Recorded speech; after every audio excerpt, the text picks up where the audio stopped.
Hello everyone, क्या हाल है। उम्मीद है सब लोग बहुत बढ़िया होंगे। एक बार आरंभ सीरीज में फिर से आप लोगों का मैं स्वागत करता हूं।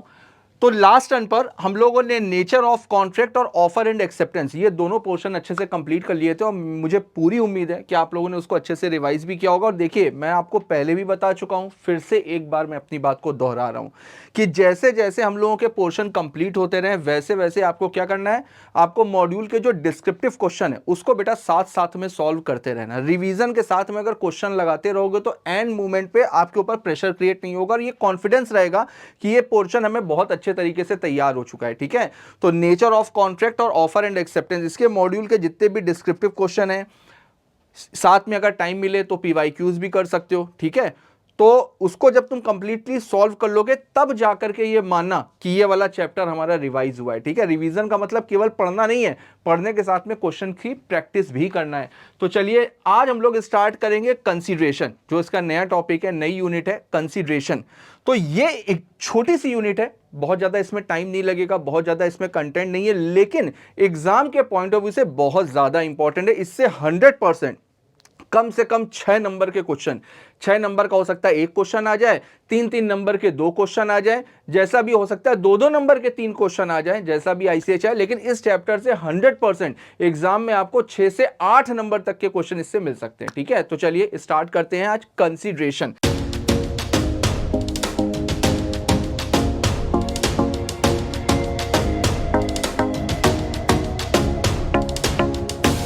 तो सबसे पहले तो कंसीडरेशन का मतलब समझते हैं। कंसीडरेशन का मतलब क्या है? कंसीडरेशन का मतलब मैंने आपको नेचर ऑफ कॉन्ट्रैक्ट में बताया था।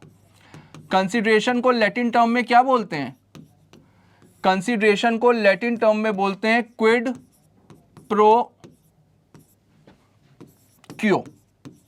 क्विड प्रो क्यो का मतलब क्या हुआ? Something in return. क्या हो रहा है ये?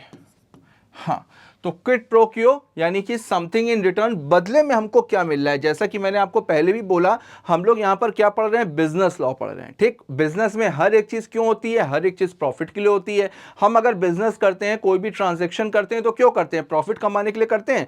अगर कोई भी काम मुफ्त में किया जाए, अगर कोई भी काम मुफ्त में किया जाए तो क्या उसको बिजनेस करना बोला जाएगा? जैसे मैं अपनी शॉप में से सारा सामान फ्री में दे दूं सबको, तो क्या इसको बिजनेस बोलेंगे? या मैं अपनी शॉप का सामान प्रॉफिट के साथ में बेच दूं तो उसको बिजनेस बोलेंगे? तो जब बेचूंगा तभी तो उसको बिजनेस बोला जाएगा ना। तो यहां पर हम लोग बिजनेस लॉ पढ़ रहे हैं और बिजनेस हमेशा पैसे के लिए होता है, कुछ हमको बदले में मिले उसके लिए होता है। तो इसी वजह से बोला जाता है किसी भी कॉमर्शियल कॉन्ट्रैक्ट की वैलिडिटी के लिए कंसीडरेशन का होना जरूरी है। विदाउट कंसीडरेशन कॉन्ट्रैक्ट हमेशा क्या होगा? कॉन्ट्रैक्ट हमेशा नल एंड वॉइड होगा, उसकी कोई भी वैल्यू नहीं होगी। तो कंसीडरेशन का मतलब समथिंग इन रिटर्न, यानी अगर कोई चीज हमारे पास से जा रही है तो बदले में जो हमको मिल रहा है उसी को बोला जाता है कंसीडरेशन। ठीक है, तो आइए एक बार डेफिनेशन देखते हैं। कंसीडरेशन की डेफिनेशन है बेटा section 2 clause D. Section 2 clause D consideration की डेफिनेशन है। तो देखिए, as per section 2 clause D क्या बोल रहा है? When eight the desire of the promisor. देखो, एक एक लाइन का मतलब समझ में आना चाहिए, और एक एक लाइन का अगर मतलब समझ में आ गया तो इसका मतलब डेफिनेशन अब आपको रटने की जरूरत नहीं है, आपके दिमाग में खुद ही फीड हो जाएगी। तो सबसे पहले क्या बोल रहा है? When eight the desire of the promisor, यानी कि कंसीडरेशन हमेशा किसकी डिजायर पे होगी? कंसीडरेशन हमेशा प्रोमिसर की डिजायर पे होगी। When eight the desire of the promisor, the promisee और एनी अदर पर्सन, यानी कि प्रोमिसी या कोई भी दूसरा पर्सन, अब देखो, हैज डन और एब्सटेन फ्रॉम डूइंग, डज और abstain from doing, promises to do और एब्सटेन फ्रॉम डूइंग समथिंग। अब यहां पर एक ही चीज को अलग अलग तरीके से लिखा हुआ है, तो अब इसका मतलब समझना। देखो, हैज डन लिखा हुआ है यानी कि कर चुका है, यानी कि प्रोमिसर की डिजायर पर प्रोमिसी या कोई भी दूसरा पर्सन किसी काम को कर चुका है या किसी काम को उसने नहीं किया है। क्योंकि हम लोगों ने पढ़ा है ना, ऑफर या कॉन्ट्रैक्ट किसी काम को करने या किसी काम को ना करने दोनों के लिए हो सकता है, टू डू और नॉट टू डू। यानी कि प्रोमिसर की डिजायर पर प्रोमिसी या किसी भी दूसरे पर्सन ने कोई भी काम कर चुका है या नहीं किया। अगर निगेटिव सेंस में तो नहीं किया है। डज और एब्सटेन फ्रॉम डूइंग, कर रहा है या नहीं कर रहा है। प्रोमिसेस टू डू और एब्सटेन फ्रॉम डूइंग समथिंग, यानी कि प्रॉमिस कर रहा है आगे करने के लिए या प्रॉमिस कर रहा है आगे नहीं करने के लिए। तो देखो पास्ट कंसीडरेशन का मतलब कर चुका है तो इसका मतलब पास्ट हो गया, कर रहा है तो प्रेजेंट हो गया, आगे करेगा, प्रॉमिस कर रहा है कि वो आगे करेगा तो उसको क्या बोलेंगे, फ्यूचर कंसीडरेशन। सच एक्ट और एब्स्टिनेंस और promise is called a consideration for the promise, और उसका यही काम करना या ये काम ना करना, इसी को ही बोला जाता है कंसीडरेशन। अब इसको एक साथ पढ़ते हैं।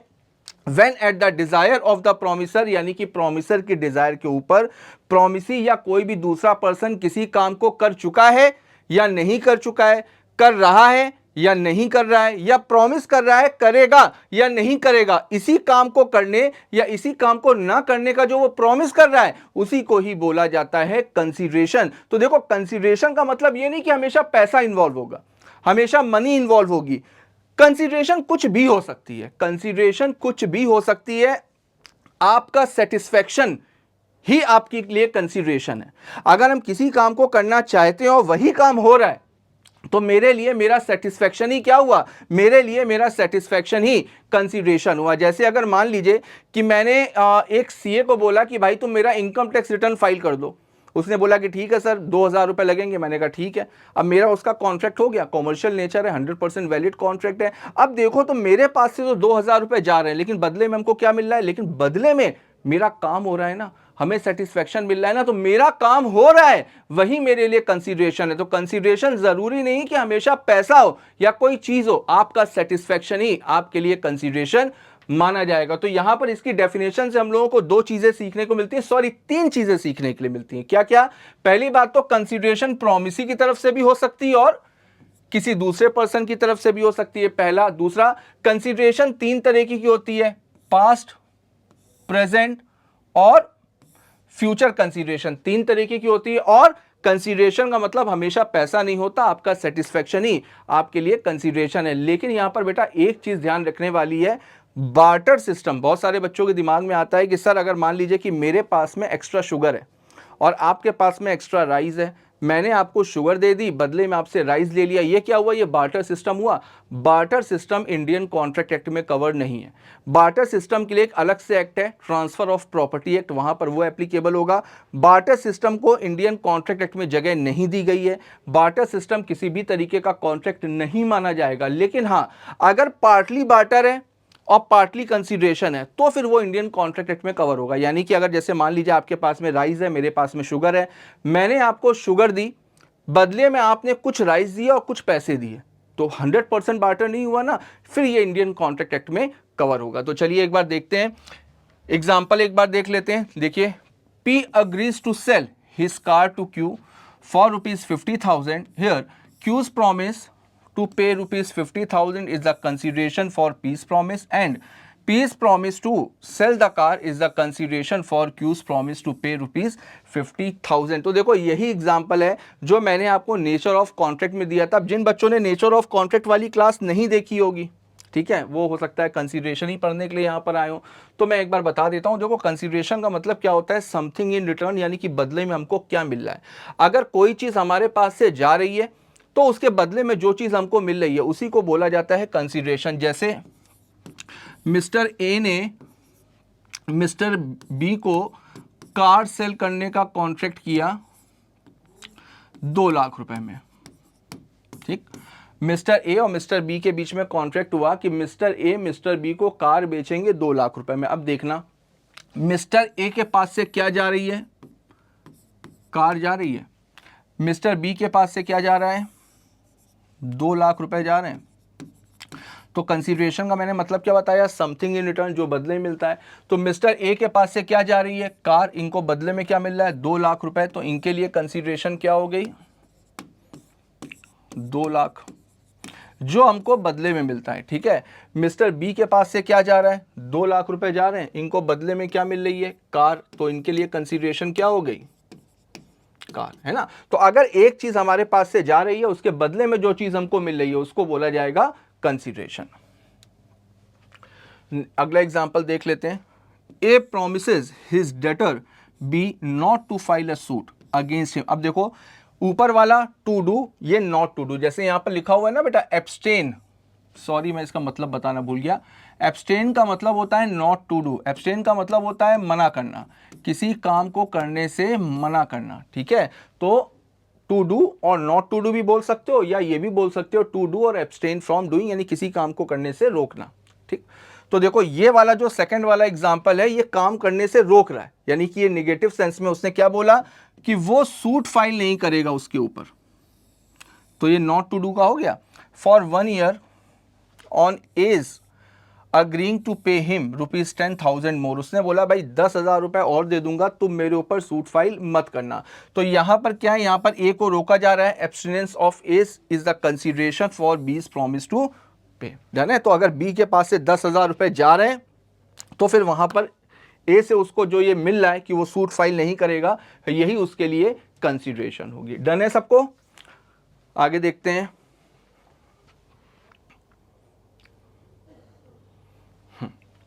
अब देखो नेक्स्ट है आपका whether gratuitous promise can be enforced. बहुत अच्छा पॉइंट है और बहुत इंपॉर्टेंट पॉइंट है, इसको पहले समझते हैं। मैं 1 मिनट पानी पी लूं। देखो यहां पर क्या बोल रहा है कि whether gratuitous promise can be enforced. पहले तो ग्रेचुअस का मतलब बता दो, ग्रेचुअस का मतलब क्या होता है? ग्रेचुअस का मतलब होता है मुफ्त में, फ्री ऑफ कॉस्ट।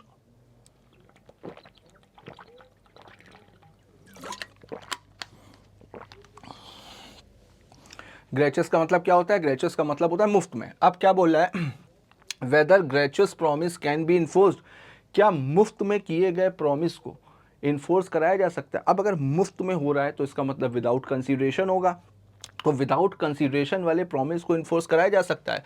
तो बेटा ये चीज़ मैंने आपको पहले भी कई बार बताई है।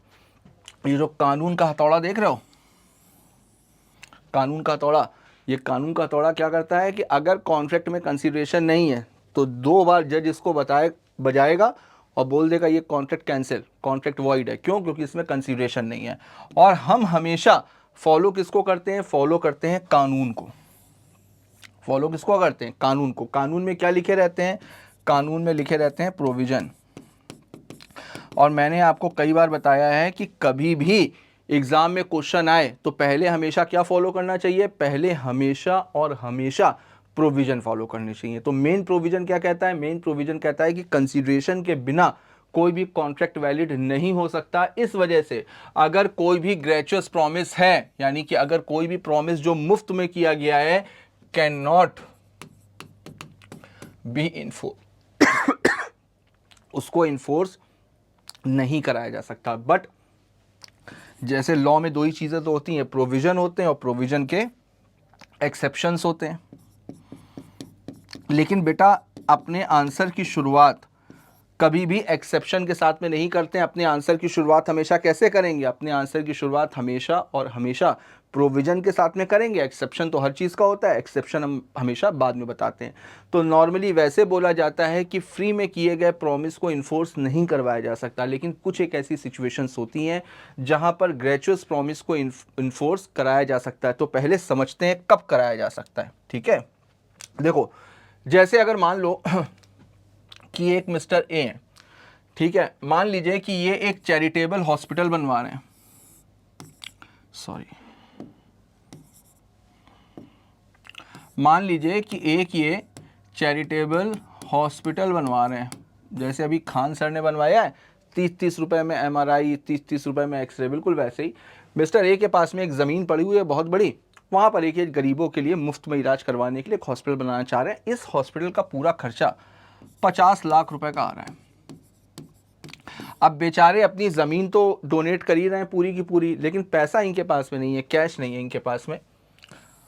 ये गए मिस्टर बी के पास में, इन्होंने मिस्टर बी से बोला कि यार मैं ऐसे ऐसे प्लान कर रहा हूँ, एक चैरिटेबल हॉस्पिटल बनाने की सोच रहा हूँ जिसमें गरीबों का इलाज फ्री में होगा, तो अब मैं सबसे डोनेशन मांग रहा हूँ, तुम जितनी दे सकते हो तो उतनी दो। मिस्टर बी अरबपति आदमी थे, बहुत पैसा था, मतलब 3,000-4,000 करोड़ के आदमी थे, तो इनके लिए 50 लाख रुपए क्या ही मैटर करता है। ये एक दिन बड़े खुश थे, तभी मिस्टर ए पहुंचे, तो इन्होंने खुश होकर के बोल दिया, अरे तुम कहाँ यार सबके पास जाओगे, सबसे पैसा मांगोगे, तो मैं तुम्हें अकेले देता हूँ, मैं तुम्हें अकेले देता हूँ, पूरे के पूरे 50 लाख रुपए, अच्छा काम कर रहे हो, मुफ्त में गरीबों का इलाज होगा, बनाओ तुम, पैसा मैं दूंगा।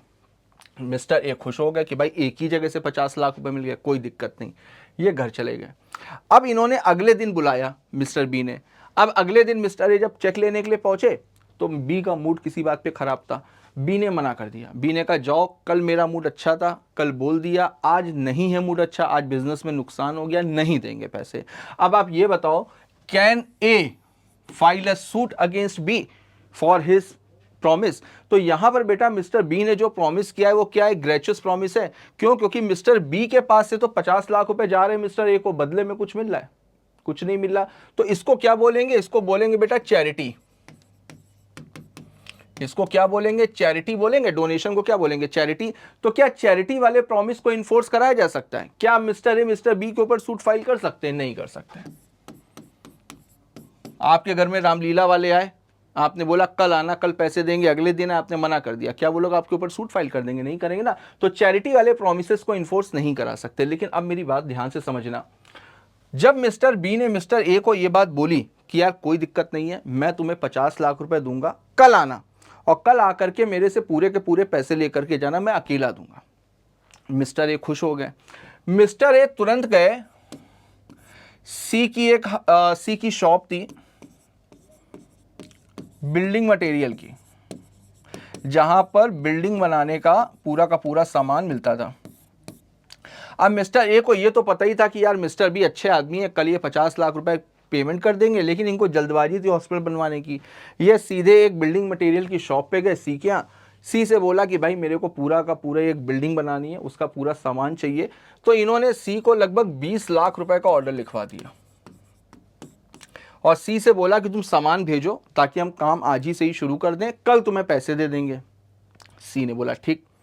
सी ने पूरा का पूरा सामान, 20 लाख रुपए का सामान भेज दिया, सोचा कल तो पैसे मिल ही जाएंगे। अब अगले दिन जब मिस्टर ए मिस्टर बी के पास से पैसे लेने के लिए गए तो बी ने तो मना कर दिया कि मूड खराब है, नहीं देंगे। अब आप सोचो, ए तो फंस गया ना, ए के पास तो बेचारे के पास वैसे ही पैसे नहीं थे। अब इसने सी से और कर्जा ले लिया, सी से और उधार सामान ले लिया। अब अगर यहां पर बी अपने प्रॉमिस को पूरा नहीं करता है, बी ने अगर ए को मना कर दिया, तो फंसेगा कौन? ए फंसेगा। ए को नुकसान नहीं हो जाएगा? ए को लॉस नहीं हो जाएगा? भाई सी इसके ऊपर सूट नहीं फाइल करेगा अपने पैसे की रिकवरी के लिए? करेगा ना। ए को नुकसान तो हो ही जाएगा। अब इसके प्रोविजन को समझना, अगर किसी ने भी किसी को ग्रेचुअस प्रॉमिस किया है और अब वो उस प्रॉमिस को पूरा नहीं कर रहा है, और प्रॉमिसी ने प्रॉमिसर के प्रॉमिस के ऊपर भरोसा करके कुछ ऐसा कंडक्ट किया है जिसकी वजह से अगर प्रॉमिसर अब अपने प्रॉमिस को पूरा नहीं करता है, तो उस केस में प्रॉमिसी को लॉस हो जाएगा। तो उस सिचुएशन में ग्रेचुअस प्रॉमिस को इन्फोर्स कराया जा सकता है। ये एक बेटा एक्सेप्शन है। ये एक एक्सेप्शन है कि अगर प्रॉमिसी ने प्रॉमिसर के ग्रेचुअस प्रॉमिस के ऊपर भरोसा किया है और अब अगर प्रॉमिसर अपने प्रॉमिस को पूरा नहीं कर रहा है, उस सिचुएशन में ग्रेचुअस प्रॉमिस को भी इन्फोर्स कराया जा सकता है अगर प्रॉमिसी को उसकी वजह से नुकसान हो रहा हो। मेरी बात समझ में आ रही है? अब एक बात थ्योरी पे आते हैं। देखिए, a gratuitous promise to subscribe to a charitable cause can not be enforce. देखो, आंसर की शुरुआत हमेशा कैसे करते हैं? प्रोविजन के साथ में करते हैं। तो यहां पर भी पहले क्या लिखा हुआ है? Can not B enforced, but if the promisee is put to some detriment. Detriment का मतलब बेटा क्या हुआ? डेट्रीमेंट का मतलब loss. Detriment as a result of his acting on the faith of the promise, यानी उसने प्रॉमिस के ऊपर भरोसा किया और भरोसा करके उसने एक्ट किया, और उस एक्ट को करने की वजह से उसको डेट्रीमेंट, डेट्रीमेंट का मतलब लॉस हो रहा है। And the promisor knew that purpose and also knew that on the faith of the subscription and obligation might be इंकर। और यहां पर प्रोमिसर को पता था कि मैं जो प्रॉमिस कर रहा हूं उसकी वजह से प्रॉमिसी को नुकसान हो सकता है। The promisor would be bound by promise. तो फिर उस सिचुएशन में प्रॉमिसर अपने प्रॉमिस पे बाउंड होगा। मेरी बात सबको समझ में आ रही है ना? बहुत इंपॉर्टेंट है बेटा, एग्जाम के पॉइंट ऑफ व्यू से केस लॉ में भी आ सकता है और डायरेक्ट क्वेश्चन भी पूछा जा सकता है। क्लियर है? तो चलिए आगे बढ़ते हैं, देखते हैं। अब देखो, जैसे हम लोगों ने ऑफर के रिगार्डिंग एसेंशियल्स पढ़े, एक्सेप्टेंस के रिगार्डिंग एसेंशियल्स पढ़े, उसी तरीके से कंसीडरेशन के भी एसेंशियल्स आते हैं कि ऐसी कौन कौन सी चीजें हैं जो कंसीडरेशन, जो एक वैलिड कंसीडरेशन के लिए जरूरी है, वैलिड कंसीडरेशन के लिए एसेंशियल है। देखते हैं एक बार।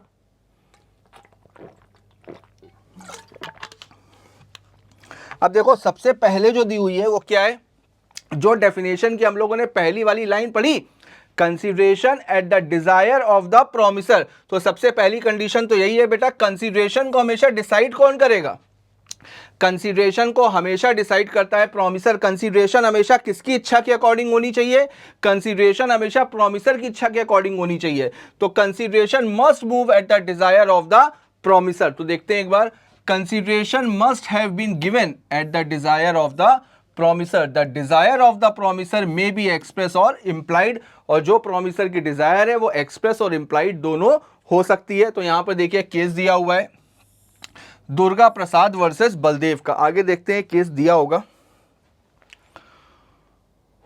हाँ, अब देखो यहां पर ये केस लॉ दिया हुआ है, दुर्गा प्रसाद वर्सेस बलदेव 1880 ALLHC। क्या है इसका मतलब, इलाहाबाद हाई कोर्ट, यानी कि ये 1880 में इलाहाबाद हाई कोर्ट का ये केस था दुर्गा प्रसाद वर्सेस बलदेव का। तो इसको पहले समझ लेते हैं, उसके बाद में थ्योरी पे आएंगे। देखो दुर्गा प्रसाद वर्सेस बलदेव का है, मैं ABCD करके एग्जांपल लेता हूं। एक मिस्टर ए थे, ठीक है, ये किसी शहर के कलेक्टर थे। शहर में एक मार्केट थी, जैसे हर शहर में एक बड़ी मार्केट होती है ना, एक पुरानी सी मार्केट होती है, तो वैसे ही मान लीजिए कि जैसे दिल्ली की है चांदनी चौक है ना, तो एक मार्केट थी, वो बड़ी पतली सी थी, बड़ी पुरानी सी मार्केट थी। तो एक ए जो थे ये कलेक्टर थे। कलेक्टर का मतलब क्या हो गया, आज की डेट में अगर देखो तो DM हो गया, ठीक। उसने बी से बोला कि बी का काम कंस्ट्रक्शन वगैरह का था, तो बी से बोला कि भाई तुम्हें इस मार्केट को रेनोवेट करना है, इस मार्केट को रेनोवेट करना है, यानी पूरा इसको नए तरीके से बनाना है। बी ने बोला ठीक है भाई बना देंगे। तो कलेक्टर ने इनको अपॉइंट कर दिया। यहां पर एक कॉर्नर में शॉप थी, यहां पर कॉर्नर में एक शॉप थी, ठीक है। अब यहां पर ये शॉप थी सी की, ठीक। अब सी ने बी से बोला कि यार तुम एक काम करो, तुम मार्केट को रेनोवेट तो कर ही रहे हो, तुम मेरी शॉप पर तुम ज्यादा फोकस करना, मेरी शॉप को पूरा मतलब पूरा कायदे से डेकोरेट कर देना, अच्छे से बना देना। और अगर तुमने मेरी शॉप को अच्छे से बना दिया तो मेरी शॉप में जो एक्स्ट्रा प्रॉफिट होगा, मेरी शॉप में जो एक्स्ट्रा प्रॉफिट होगा उस पे एक सर्टेन परसेंटेज हम तुमको भी देंगे, यानी प्रॉफिट का जो एक हिस्सा होगा वो एक हिस्सा हम तुमको भी देंगे। मिस्टर बी ने बोला यार इससे अच्छी बात क्या है, बढ़िया चीज है। इन्होंने क्या किया, पूरी मार्केट रिनोवेट करी, लेकिन इनकी शॉप पर एक्स्ट्रा फोकस किया, एक्स्ट्रा मेहनत करी और इनकी शॉप को बहुत चकाचौंध तरीके से, शानदार तरीके से बना दिया। अब उसके बाद में वाकई में इनकी शॉप बहुत अच्छी चलने लगी, सेल भी पहले से बढ़ गई, प्रॉफिट भी पहले से बढ़ गए। अब मिस्टर बी ने सी से कहा कि भाई जो एक्स्ट्रा प्रॉफिट बोला था, एक्स्ट्रा प्रॉफिट इन्होंने देने से मना कर दिया। इन्होंने बोला कुछ नहीं देंगे तुम्हें, कुछ भी नहीं देंगे तुम्हें। अब इनका मूड खराब, अब इन्होंने इनके ऊपर सूट फाइल किया। मिस्टर बी ने मिस्टर सी के ऊपर सूट फाइल किया। इन्होंने बोला कि देखिए एक बार प्रॉमिस हो गया, जब प्रॉमिस हो गया तो उसके बाद में ये एक्स्ट्रा प्रॉफिट नहीं दे रहे। तो यहां पर कोर्ट का जजमेंट आया। कोर्ट ने यहां पर बोला प्रॉमिस हमेशा कैसे होगा, consideration eight the desire of the promisor, यानी कि कंसीडरेशन हमेशा प्रोमिसर की डिजायर पर होती है। और यहां पर इस पूरी कहानी में प्रोमिसर कौन है, कलेक्टर। क्यों, क्योंकि मार्केट का रिनोवेशन किसके कहने से हो रहा था, कलेक्टर के कहने से हो रहा था। तो कलेक्टर ही तो कंसीडरेशन को डिसाइड करेगा ना भाई, जो प्रॉमिस कर रहा है वही तो कंसीडरेशन को डिसाइड करेगा। कंसीडरेशन को डिसाइड कौन करेगा, कलेक्टर। तो यहां पर यह चीज बोली गई कि भाई प्रॉमिसर तो कलेक्टर, और कलेक्टर ने जो कंसीडरेशन डिसाइड की थी वो तो आपको दे दी। तो यहां पर सी से आपका कोई कॉन्ट्रैक्ट है ही नहीं, क्योंकि मार्केट बनाने का कॉन्ट्रैक्ट तो आपको ए ने दिया था। तो यहां पर सी तो थर्ड पार्टी हो गए, तो सी के अगेंस्ट में तो आप वैसे भी इन्फोर्स नहीं करा सकते। तो यहां पर मिस्टर सी को मिस्टर बी को कुछ भी नहीं देना पड़ा, मिस्टर बी केस हार गए थे। तो एक बार आप थ्योरी पे देखते हैं। देखिए, they spend some money for renovation of a market on the request of the collector. यहां पर डी का मतलब है Durga Prasad. After such renovation a shopkeeper of the market promise to pay commission to D on the sales affected by him. On non-performance of such promise by the shopkeeper, D sued him for recovery of money. उसके बाद D ने suit file किया। तो यहां पर देखिए Allahabad high court ने क्या बोला, that there was no consideration for the shopkeeper D sued him for recovery of money. Therefore, the promise by the shopkeeper was without any consideration and was the therefore void. भाई shopkeeper की तरफ से तो आपको extra profit जा रहा है, लेकिन शॉपकीपर को क्या मिल रहा है? कुछ नहीं, क्योंकि मार्केट का रिनोवेशन तो आपने कलेक्टर की डिजायर पे किया था। इस वजह से यहां पर आपका शॉपकीपर के साथ में कोई भी कॉन्ट्रैक्ट एग्जिस्ट ही नहीं करता है। इस वजह से ये कॉन्ट्रैक्ट ही वॉइड है और कंसिडरेशन भी वॉइड होगी। तो मेरे ख्याल से केस लॉ आप लोगों को समझ में आया होगा। तो देखिए आज के लिए हम लोग इतना ही रखेंगे। नेक्स्ट टर्न पर इसके जो आगे के एसेंशियल और जितने भी एसेंशियल हैं सबके साथ साथ एक एक केस लॉ जुड़ा हुआ है। और इस चैप्टर में जितने भी केस लॉ हैं, जैसे दुर्गा प्रसाद वर्सेस बलदेव का पढ़ा, नेक्स्ट टर्न पे चिनिया वर्सेस रम्या का पढ़ेंगे, और भी बहुत सारे केस लॉज हैं उसको भी हम लोग कवर अप करेंगे। सारे के सारे केस लॉ बहुत अच्छे से करके जाना है और हर एक प्रोविजन के साथ में एक केस लॉ को हम लोग कवर करेंगे। तो चलिए मिलते हैं नेक्स्ट टर्न पे नेक्स्ट वीडियो में। तब तक के लिए इतना एक बार अच्छे से रिवाइज करिएगा। चलिए all the best, thank you, good bye.